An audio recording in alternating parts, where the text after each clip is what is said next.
Hey there, V2X Nation and friends.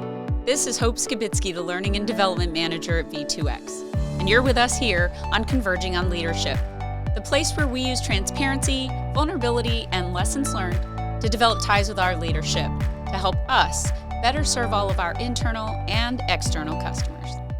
Hey, podcasters. Can you picture yourself with a challenging, rewarding career as a commercial and defense contractor? Maybe you're already working for V2X and would like to expand your horizons with a new opportunity, or you're interested in getting started with us. V2X is here for you. We have a wide array of job openings, some for those who want to support the United States military warfighters, and for those of you who are interested in the ultra-secure world for one of our country's three-letter agencies. We pride ourselves in developing our employees for future opportunities. Did we mention we have locations and positions all across the globe? If you're interested in a rewarding profession that pays well with competitive benefits, check out our website at gov2x.com/careers. Okay, so super exciting. This is our very first guest introduction, and I am here with Karl Sagstetter. He is our Vice President, Base Operations Support, and is here to talk to us about leading through change. I'm super excited to have you here, Karl. Likewise, Hope. I mean, gosh, you're a legend in your own, time in the Air Force. So just to be with you and obviously be part of this journey is very exciting for me. Thank you. So for our guests who don't know who you are and want to know why you're here talking to us about leadership, tell us a little bit about you. Well, I'm here because you asked me to be here. Of course. First and foremost. That's right. I'm glad you're here. But Karl Sagstetter, like you said, I work with V2X. I've been with the company 15 years. Nice. Before that, I was 28 years in the Air Force. So since I was 17, I only know two things, the Air Force and then V2X. I remember following after you in the Air Force. So your yeah, name on things. It's gonna be just a great journey. Yeah.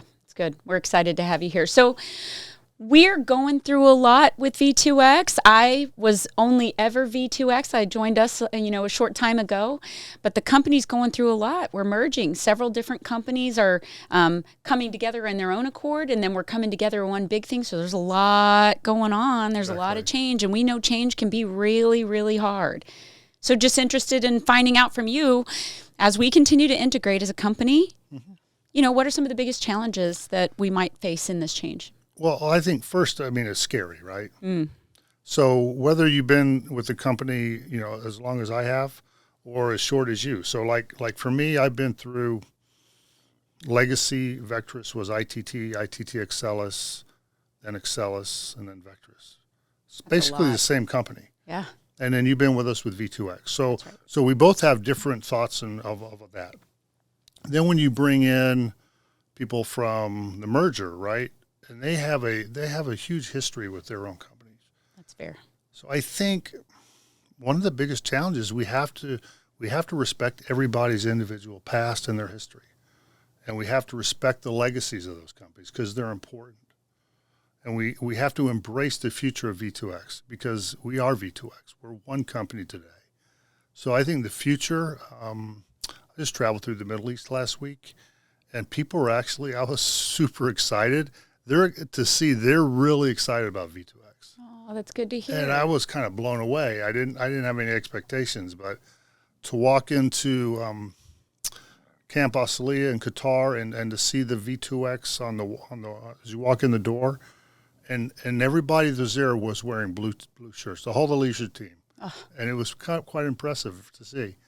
So they're excited about the future, but we also have to remember where they came from and what that brings. And so I think when you look across, and we talked about this morning with V2X, right, at the top talent. I mean, I was so impressed to see, and I don't want to miss any of the components, but there was Vertex people, there was Raytheon people, there was Vectrus people. And then they all referred to themselves. Some said, hey, I'm Legacy. And then we had a conversation about what does that mean? That's right. Right? That's right. So I think as we look at this, we can't forget every individual. Right. And so, I liken it a little bit to a marriage maybe, right? Is that you don't forget your family or where you came from. You're not losing them necessarily. You're just gaining another half. You're changing your name maybe. And so we know that there's going to be those people that are really excited about change and, those that are willing to go with the flow because they're excited to follow. But then we know that there's those that might find it a little more tough. So what kind of challenges do you think that going through these changes we might still see through the course of time that we're going to have to work our way through? I think, individually, people are going to have their own challenges. Organizationally, we'll have some challenges. Let's take something as simple as a time card. So I was with the company when we changed from one time card system to the other. For me, it was a significant emotional event. I mean, I was like, something that I have known for 10 years is now changed, and I didn't know why. I mean, because I'm thinking all I need to do is count my 8 hours. But on the flip side of that, there was, now that we've been this new time card system, it's a lot better, to be honest. Oh, you like it better. Supervisors can now see time. I can go see, I have a broader picture of the workforce. But when we were going through the change, I didn't see any of that. So you weren't necessarily open to it in the beginning, but you had to get into it a little bit, find that you could like it, and so you've grown to see and appreciate it. Good. Yeah, and there was actually groups of us who were like, oh, you actually hate the change, so you bond with your buddies that hate the change too, which is the worst thing that can happen looking back. So I think one of the things, Hope, that we as a company have to do is we have to do a good job of orchestrating what the benefits are. Oh, right. So sharing with people what could be a positive outcome if they're willing to look for that? Yeah, exactly. That's nice. And so have you seen that work somewhere before?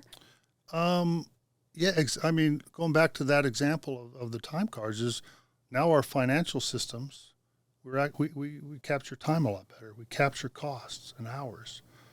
But going through it, I don't know if I was privy to that, or I'm probably sure I was. I just didn't recognize it.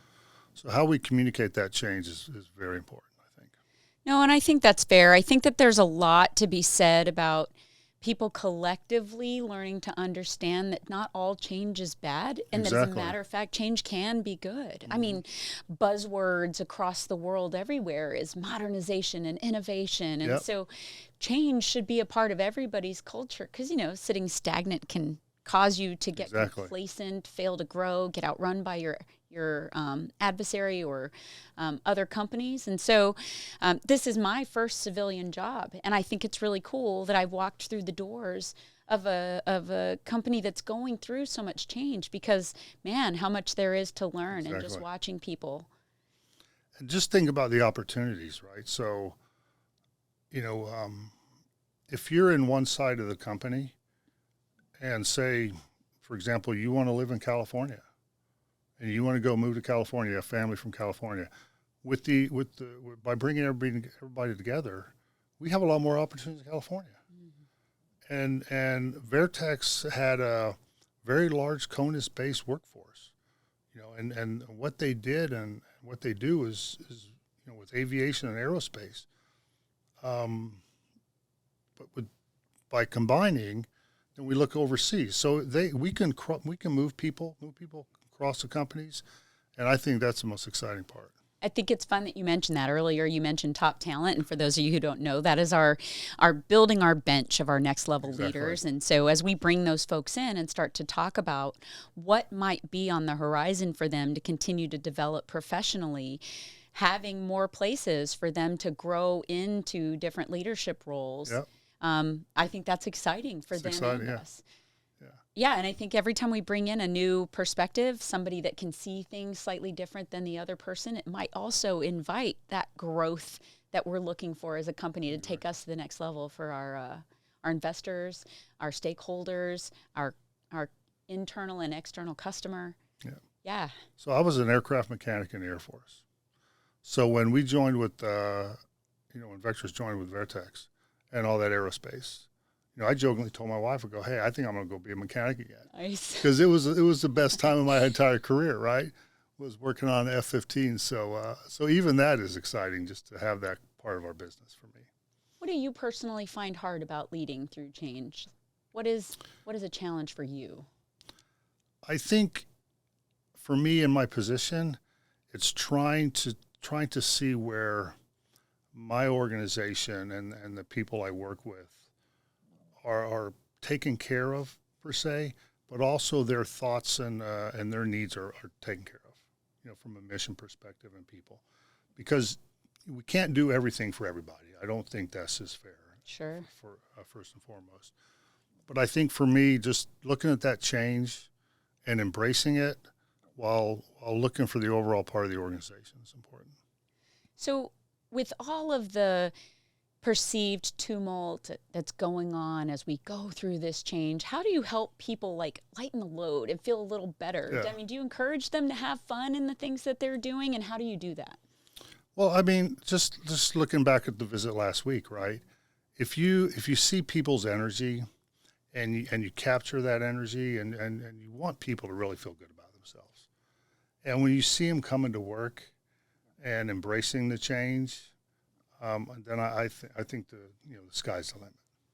I love that. I think that, we shouldn't take ourselves too seriously. Exactly. Obviously, it's a serious business and we want to do it right, but I do think that we can have fun and enjoy what we do every day. Sure. I think once we get through some of what is the hard part of the change, the getting to know each other, the finding out how we fit together, I think that we're going to have like a really good humming, well-oiled machine. I think so too. Yeah, so it's good. So what kind of things do you recommend to help people alleviate stress and tension and to stop with all the apprehension as we move forward? Are there some tips that you can offer, things that you've seen that have worked in the past to help people be more open? Well, I think, communication, we talked about that this morning, right? But communication, it's so important. And it's often a word that we just throw out there. Well, we're not communicating, or why aren't we communicating, or let's communicate more. But then what does that really mean, right? I mean, if I work for you and you give me the vision and goals, in your mind, you've communicated. But if I don't tell that to anybody, communication stopped. Mm-hmm. It dies with me. It dies, yeah. So we have to, I think communication is so important, but it can't be up and down. And often we go, leadership or the company isn't communicating. Well, are we communicating with the company? Are we communicating with leadership? That's fair. Right. Are we telling them what we need? Are we letting them feel the pulse of what's Right. happening on the ground with us? Right. I love it. And so how can we inspire people or even educate people on how important that networking and lateral communication is in order to be effective as a company going through our change? That's a great question, and I think if you look at the company functionally, there's opportunities there. So my boss is Mr. Ken Shreves, and he's kind of asked, why don't all the fire departments talk? So we're having a meeting next week with all the fire chiefs and all the fire mechanics, and we're going to talk. And I want them to talk without me and Mr. Shreves. And so we did, the company has done that with food services. The food services community just collaborates all together without any structure per se from an organizational org chart. And they're making things happen right now just by working together. I think what's fun and what a lot of people don't realize is that the sausage gets made at the lowest level, right? But sometimes they don't know that the heavy lift that they feel that they're doing, man, the impact they can make in getting things across the goal line. And so you putting them together, touch points that allow them to sit and have those conversations, man, the money that'll make in their communication, which will get us moving toward change. And they feel as they're a vested part of the organization, right? Now they have buy-in. And they have they've brought the change amongst themselves. All the company did was give them an avenue and say, hey, let's kind of do this. And then they took it and they ran with it. So you talk about communication, but I don't think that that's myopically focused. Like communication isn't strictly email. No, exactly. So what is your recommended means to, I don't know, get a message out? Well, I think if it's an organizational message, then obviously, things from Mr. Pro, and then things from the functional leaders as Ms. Deagle are very important from from an organization cross message, right? But then I think as leaders, we need to communicate amongst our groups. And one of the things that I found successful is people call it skip levels, and sometimes I'll have what we call coffee with Karl, where I just even in COVID, I'd sit on my computer and we would have skip level meetings with 3 or 4 levels down and just talk. I love that. Right, and with people from all over the company. And you get more accomplished than just work. Accomplished, yeah. Because in those meetings, you get to know each other. Exactly. And when you build those relationships and people feel comfortable actually telling you, here's the thing I think we need, or here's the thing I think we can do. Yeah. It's those fireside chats, right? Kind of like us here today. Exactly. Yeah, and we're having a conversation with everybody who's listening. And so it gives us an opportunity to say, hey, look, here's the thing.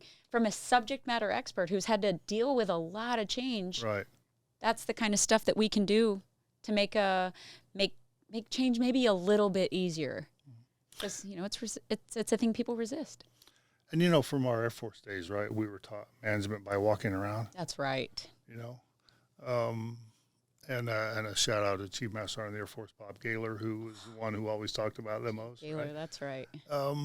But you have to do that. You cannot lead and communicate from a desk.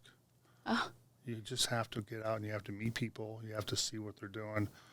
And then that message resonates when they go talk to other people. I love it. And so in a world where so many people work disaggregated, virtually, hybrid, it's ever more important that you virtually walk around. Like, have you ever just cold called somebody and popped in on them to say, hey, just checking to see how you're doing? Exactly. You would do it if they worked in an office? Yeah. Instead, sometimes we'll just send an email. Yes. Well, I sent Hope an email. Yeah. She didn't answer, by the way. Or I didn't know if she was going to be available, so I didn't call. Well, how about you call and see if I'm randomly available? Exactly. Yeah. No, I love it. You're like, she didn't answer. She was busy. Too busy to take that call. I don't know that would be me. So what do you say is the most needed leadership skill undergoing change? I think you have to listen. And sometimes I'll find myself I think we talk too much, but we have to listen. And when we're talking, with our groups and with our people, are we just talking to them for the sake of communicating, or are we listening to see what they're giving us back? Oh, I love that. Because sometimes we look for an echo chamber. I just want to spit my words out into the universe. I just want to talk, yeah. Yeah. And then at the end of the day, you go, wow, I did that. I communicated a lot today. Yeah. No, you didn't. You just babbled. Everybody's in the room like I felt like he talked at my face today. Exactly. You're like, I didn't actually get to communicate with you a message or have you feel like you heard me. So I love it. I love listening. I think it's a great skill. It's a leadership tool. It's hard. It is so hard. Yeah, anybody could talk. Oh, it's so hard. There was an old saying, I don't remember who said it, right? Like, you've got 2 ears and 1 mouth. Yeah. Use them in that same appropriation, for lack of better terms. I don't know that I just said that right, but well, I mean, listen twice as much as you talk, right? Look, see there. Thank you for capturing that thought I couldn't get out of my head. That's very fun. So, as we continue to go through this, because man, we're in the infancy of this integration. Some people are running really hard and other people are kind of moving slow because, there's the old saying, slow is smooth, smooth is fast. How do we make sure that we can communicate with the people that don't feel like it's moving fast enough, that it is moving? Because people don't often get to see all the moving parts of the machine. And so if they can't see it with their own 2 eyes, they doubt it's happening. Mm-hmm. Are we doing anything that helps people feel reassured that this thing is happening? It just maybe isn't moving at the speed of light. With regard to the V2X change, yes, I think we've actually purposefully, we didn't go out on day one and say we are V2X. I think there was a gradual graduation into it, and I think that was pretty well thought out, to be honest. Each program that we have is different. I have some clients where, we haven't novated the contracts, we haven't formally changed, and they want to see the legacy companies. I have other clients that they're like, yes, we recognize that. You are now V2X. So I think that first 6 months or so, that was important. But then, we did this push with company, I call it swag, where, gifts, right? Yes. And then questions start pouring in, go, well, I haven't received my gift yet, or whatever. And so there was some excitement with that. And then as, like I said, on my recent visits to programs, I'm seeing people with V2X shirts. So I think people are really excited about it. So I think, I don't say taking your time, because we have to move forward, right? Right. I mean, V2X, where the whole meaning of V2X is the forward and the future.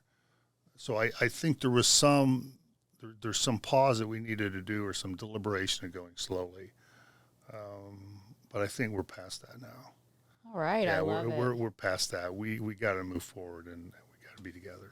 I'm excited because each of our company leaders who I've talked to, they've got V2X on the tip of their tongue. They're talking about the change. And so I think that consistency matters. It does. Yeah. So what do you think might be some of the things that we should keep an eye on, that we have to keep in mind the most when we're looking at going forward in this change, so that we can be consistent, so that we feel like each of us are contributing toward this change? What should we keep on our mind?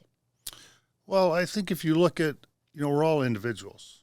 So change in the organization for me is different than you, right? Sure. Change in the organization from the mechanic is different than change in the organization from Mr. Pro. It's just different.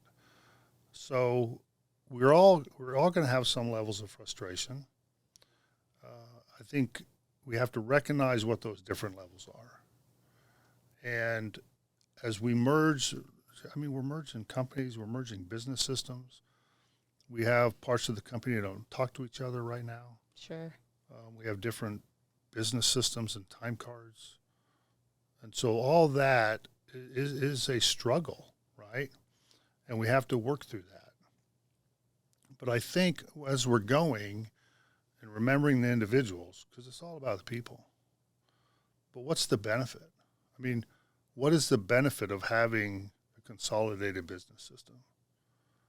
I mean, you made a lot of great points already. That may not matter to some people, but to some people it matters, right? Sure. Just depends. Sure. So we got to focus on the results, I think. Oh, that's good, right? Stephen Covey always says you got to begin with the end in mind. Exactly. That if you know where you're headed, then you can better aim to get there. I'm paraphrasing miserably, but yeah. What's the benefits, right? Why are we changing? Okay, what's the benefit of it for me? And as long as we can articulate the benefit, I think people are open to it. I think that's good, because a lot of people want to know the why, right? They want to know, why are we doing this? Exactly. Why does it matter to me? How is it going to impact me? It is impacting me. When will it get better for me, right? Yeah. There's a lot of that. Because you just want to get better. We all want to get better. That's right. Nobody likes the stress of change, right? Even if we're sitting in a classroom and I make you change chairs, some people find that really, really hard. Yeah, I mean, I used to have the habit of smoking, and I'll tell you, I quit smoking every day for 5 years, because every day you were good at it. I was good at quitting, but I really wasn't so good at quitting. And the reason I make that point is because I knew change had to happen, and I knew it was important. It was just very hard. But every day I told myself that I was going to try again today to change the habit. And every day when I didn't do so well, or I wasn't as strong, I told myself, okay, today I'm going to change the habit. And so I think the point that you've made here with me today is we've just got to be consistent with working toward the change, even if it's not as beautiful, glamorous, easy as we'd hope it would be. And even with the benefits of the change, so I could tell you every day, you need to quit smoking because this is the benefit. But until you realize the benefit, it doesn't matter. That's right. Right.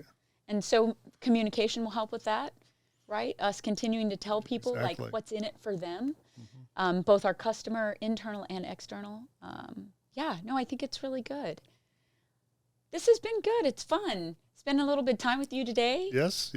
Yeah, so I love getting to bring your subject matter expertise, not only 15 whole years with this company, but obviously the time that, you served in our, I don't know if I can call it an alma mater, but I'll refer to it as that because we were both, airmen.